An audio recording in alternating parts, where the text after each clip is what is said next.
Hey everyone, how's it going? Today I come to you with a tag.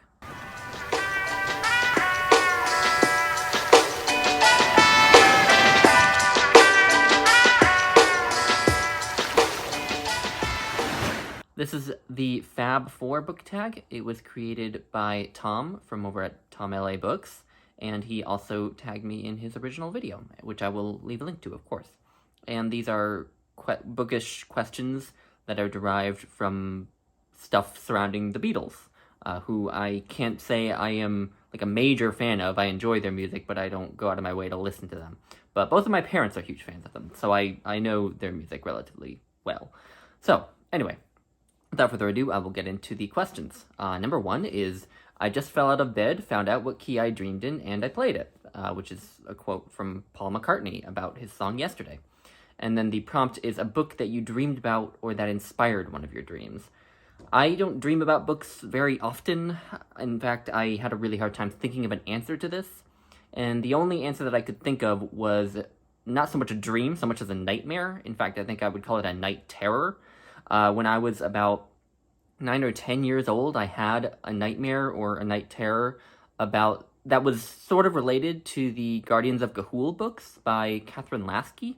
These are young adult or really middle grade fantasy novels about owls, basically. It takes place in this world where owls have like a civilization and such.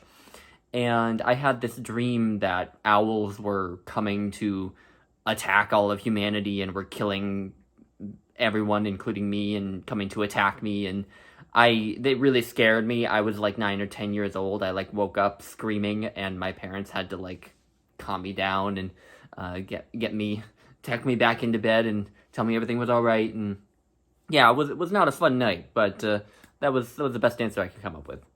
Number two is Lucy in the Sky with Diamonds, which is a song or a quote by John Lennon.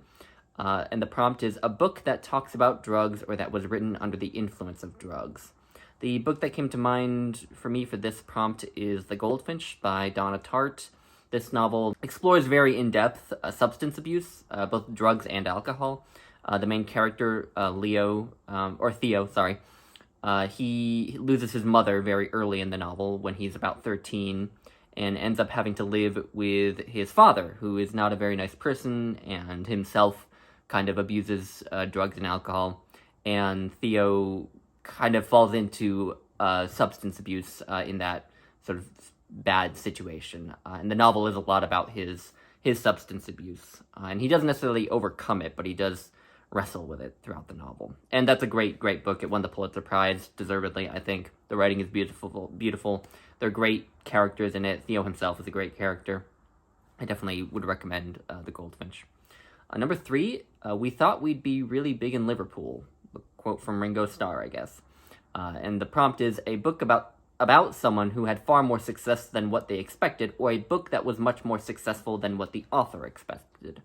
Now, my answer is a bit odd. My answer is Housekeeping by Marilynne Robinson, her novel from the 1980s, her first novel that she wrote before she wrote the Gilead novels and got so much success.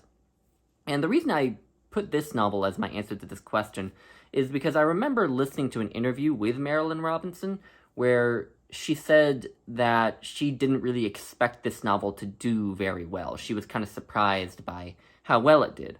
And the reason that she gave for why she was so surprised by how well it did is because every single character who has a line of dialogue and actually plays a role in the story is female. That there is pretty much no male presence in the novel. And she thought that a book like that just wouldn't do that well. But it did. I believe was nominated for the Pulitzer Prize. It won other awards and is often hailed as a modern classic. And I have read it, and I think it's brilliant. So that's my answer for number three. Number four, sitting on a cornflake waiting for the van to come, which I guess is a quote from John Lennon. The prompt is a surreal book or a book with some surreal elements that you enjoyed. I don't read that many books with surreal elements, to be quite honest. I do like kind of weird books, but they tend to be weird. They don't tend to be weird in the surreal way. They tend to be weird in other ways. But one book that I do really like that does definitely have sort of surreal elements is Sir Gawain and the Green Knight, the I believe, 14th century narrative poem by an anonymous author that is about Sir Gawain, a knight in King Arthur's court, who takes up the challenge from this Green Knight who shows up in King Arthur's court on Christmas Day one year. And the Green Knight issues a challenge and says that anyone in King Arthur's court who could land a blow on him could do so, but he would have to agree to receive the same blow a year from then, on the next Christmas Day. And Sir Gawain, thinking he's being very clever, decides to chop the knight's head off. But then the knight just kind of picks his head up and reminds him of his obligation and walks out while carrying his head.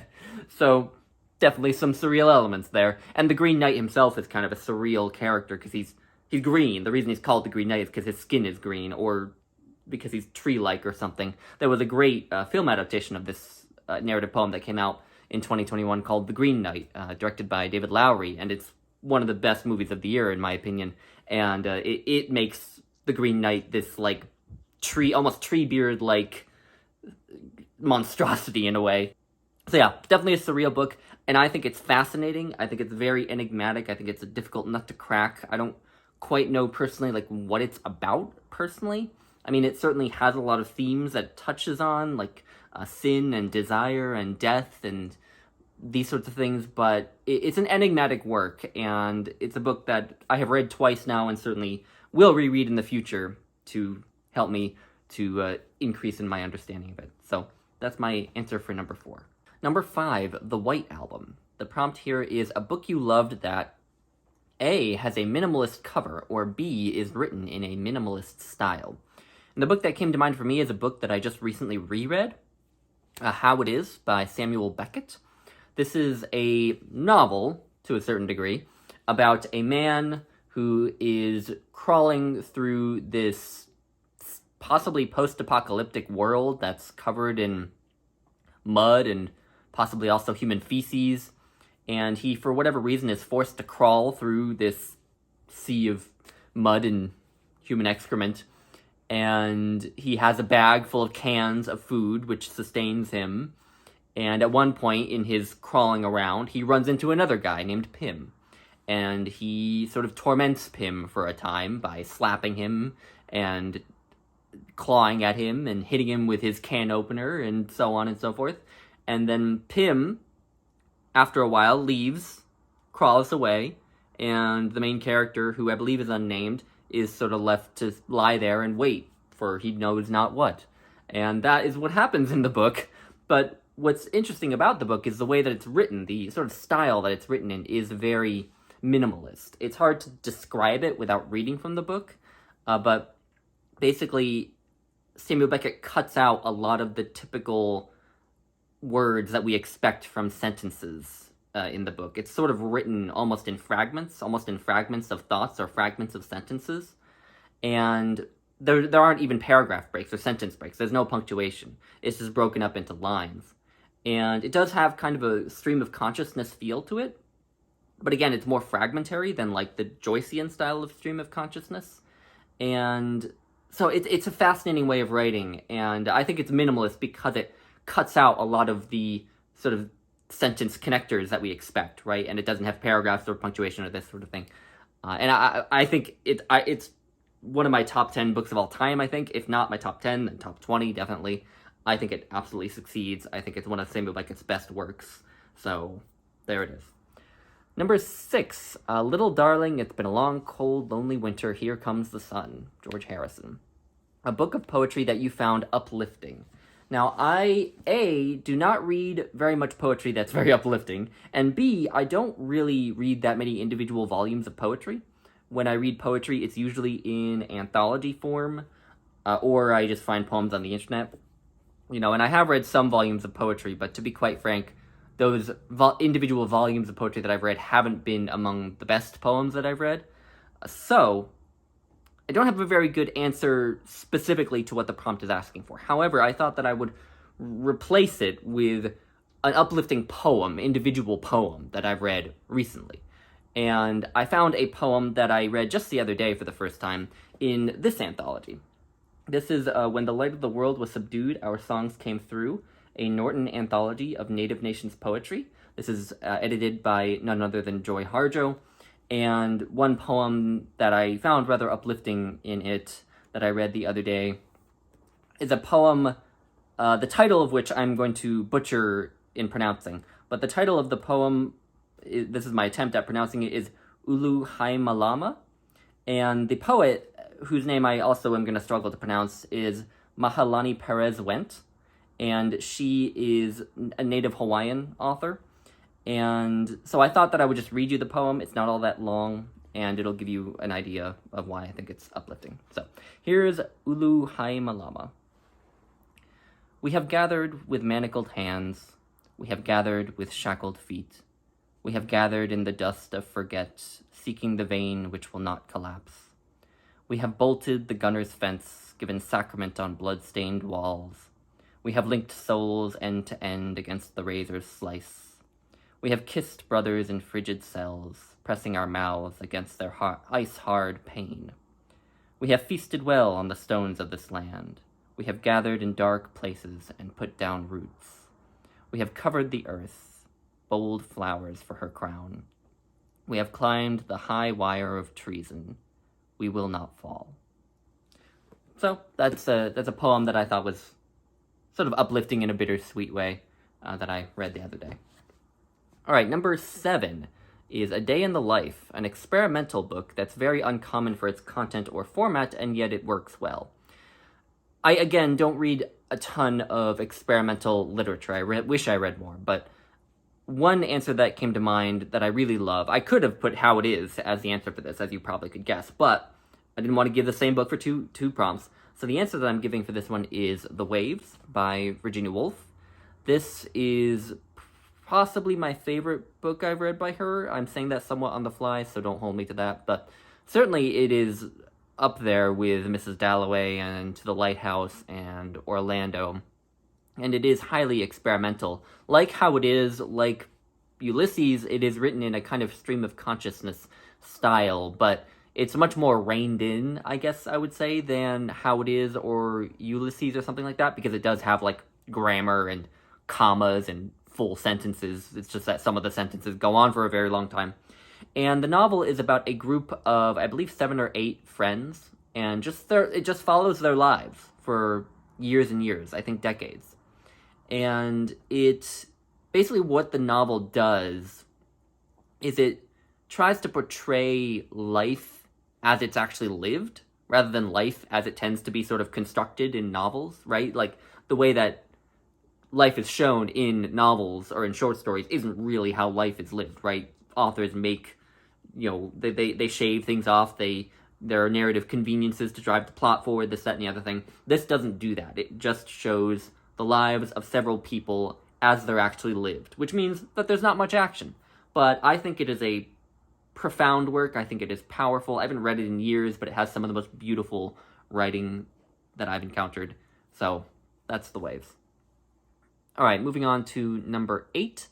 Over half of Americans who are 45 and older attribute the Beatles' split to Yoko Ono. A book about a woman, or if you can't think of one, a man, who is unjustly blamed or accused of something. So the novel that came to mind for me for this is The House of Mirth by Edith Wharton, which is it takes place in high society in New York City in, I believe, the 1920s. It's about a young woman named Lily Bart, who is sort of trying to find a good husband to marry. And basically the incident that kind of ruins her life and leads to the tragedy of the way the novel ends, which I won't spoil, is that she is accused of carrying on an affair with a married man. And that basically just ruins her whole life. It ruins her reputation in high society, and it just ruins her life. And it's the primary cause of the way that the novel ends.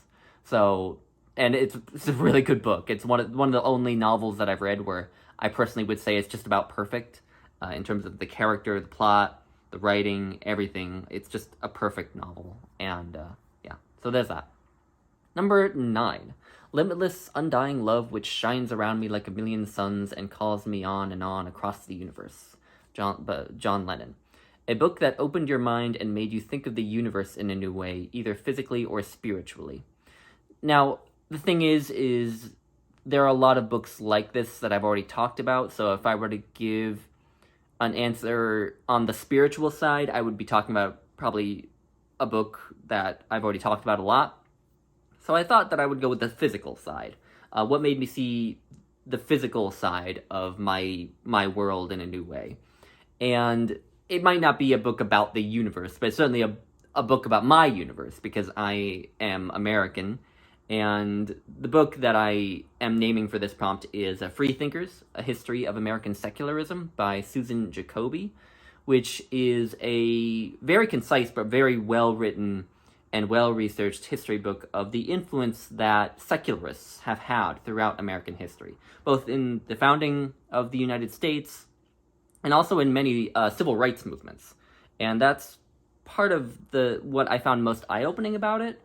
The examples of civil rights leaders that were often given in classes and in media are people who are pastors, like Martin Luther King Jr., Malcolm X, and so on and so forth. A lot of early suffragists as well were pastors, and so on and so forth. And of course, I would never deny the influence that a lot of religious people have had in various civil rights movements. But she emphasizes the role that very secular people had in those civil rights movements, that people who were either non-religious or even explicitly atheist or irreligious in times when being atheist or irreligious was not a very fashionable thing. And it's just eye-opening. I think that every American should read it, especially now with certain ideas on the right of the political spectrum in particular, according to which the United States is some sort of a Christian country that was founded on the Ten Commandments, this, that, and the other thing. It's a really eye-opening book, and I highly recommend it. Susan Jacoby's writing is fabulous. So that is number 9. And then finally we come to number 10. Mother Mary Comes to Me Speaking Words of Wisdom, Let It Be, Paul McCartney. A book that you found very powerful and moving despite its apparent simplicity. And for this prompt, I thought I would go with a book that I have talked about previously, not too long ago. It's one of the best fiction books that I read last year, and that is Unquiet by Lynn Ullman. And this is a relatively recent novel. It was published in 2015, originally in Norwegian. And it's basically a piece of autofiction. It probably could have been published as a memoir, but it's about Lynn Ullman's relationship with her mother and her father. And for those who don't know, Lynn Ullman is the daughter of Liv Ullman, the great Norwegian actress, and Ingmar Bergman, the great Swedish film director. And the novel is about her relationship with the two of them. Both relationships are intensely ambivalent and conflicted and complicated. And the novel just portrays those relationships with so much complexity and sympathy. But what really is so powerful about the book is that a lot of it is about Ingmar Bergman at the end of his life, in particular when he was suffering from dementia. And, you know, if you are someone who has had a loved one die from dementia or have dementia before they died, which I have, then I think this novel would be really powerful for you. You might want to avoid it if you want to avoid the subject, then I guess avoid it. But if you can take it, this would be a really powerful read for you. But I think also just for people who've lost parents in general, which is everyone probably at some point. But it's a really, really good book. I do recommend it. So anyway, that is the Fab Four Book Tag. Thank you for tagging me, Tom. I told Tom that I would do it near the beginning of 2022, and here I am in February, so I did it. But anyway, I will leave it at that, and I will talk to you all later.